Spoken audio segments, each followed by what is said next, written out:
જય માતાજી મિત્રો, આજે આપણે મહાશિવરાત્રિ સ્પેશિયલ શક્કરિયાની ખીર બનાવીશું, જે એકદમ ટેસ્ટી બનશે અને ઝડપથી પણ બની જશે. તો અને જો તમને આ મારી રેસીપી ગમે તો લાઈક કરજો અને મારી ચેનલમાં નવા હોય તો સબસ્ક્રાઈબ કરવાનું બિલકુલ ના ભૂલશો. તો આપણે બનાવવાનું શરૂ કરીએ. તો તેની માટે તો સૌપ્રથમ મેં અહીંયા શક્કરિયા લઈ લીધા છે. તો શક્કરિયા પહેલાં તેને આપણે બાફવાના છે. તો આપણે પાણીથી બાફશું નહીં, આપણે નેચરલ રીતે વરાળથી બાફીશું, જેથી તેનો ટેસ્ટ એકદમ સરસ જળવાઈ રહે. માટે આપણે પહેલાં મેં અહીંયા ઇડલી સ્ટેન્ડ લઈ લીધું છે, તેમાં પાણી ઉકળવા મૂકી દીધું હતું પહેલાં. તો તેમાં આપણે શક્કરિયાને રાખી દઈશું અને તેને આપણે 10થી 15 મિનિટ માટે બાફી લઈશું. તો 15 મિનિટ થઈ ગઈ છે અને આપણા શક્કરિયા સરસ રીતે બફાઈ ગયા છે. આપણે ચાકા વડે તેને જોઈ લેવાના. જો ચાકુ તમારું અંદર ગળી જતો હોય તો મીન્સ કે તમારા શક્કરિયા સરસ રીતે બફાઈ ગયા છે. તો આપણે તેને કાઢી લઈશું. તો હવે તેને આપણે તેમાંથી છાલ ઉતારી લઈશું.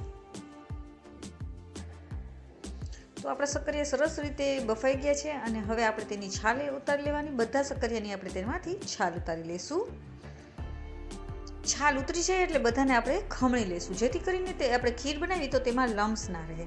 તો આવી રીતે આપણે તેને ખમણી લેવાના છે. તો હવે આપણે જેમાં પણ તમારે ખીર બનાવી હોય તે વાસણમાં આપણે દૂધને પહેલાં ગરમ કરવા મૂકી દઈશું.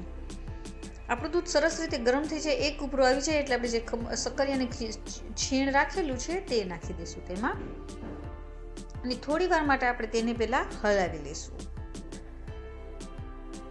તો તેને આપણે 5 મિનિટ માટે આવી રીતે હલાવીશું અને આપણે થોડી વારે ચમચો વચમાં ફેરવતા જશું.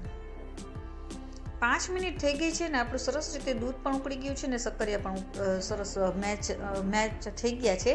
તો તેમાં આપણે એલચીનો પાવડર નાખી દઈશું, કાજુ અને બદામના કટકા નાખી દઈશું અને દૂધ મુજબ જ આપણે ખાંડ નાખવાની છે. એટલે મેં 2 ચમચી જ ખાંડ નાખેલી છે.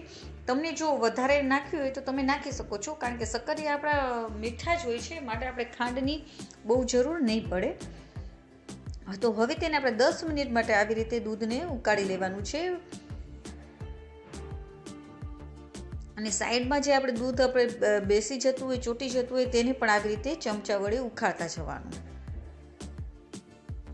તેથી આપણું દૂધ એકદમ સરસ ઘટ પણ બની જશે. તો આપણી ખીર રેડી થઈ ગઈ છે. તો ગેસની ફ્લેમને બંધ કરી દઈશું. તો છે ને એકદમ ઝડપથી તમારું આ શક્કરિયાની ખીર બનીને રેડી થઈ જશે.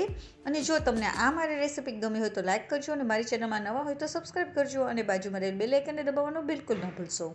જય માતાજી મિત્રો.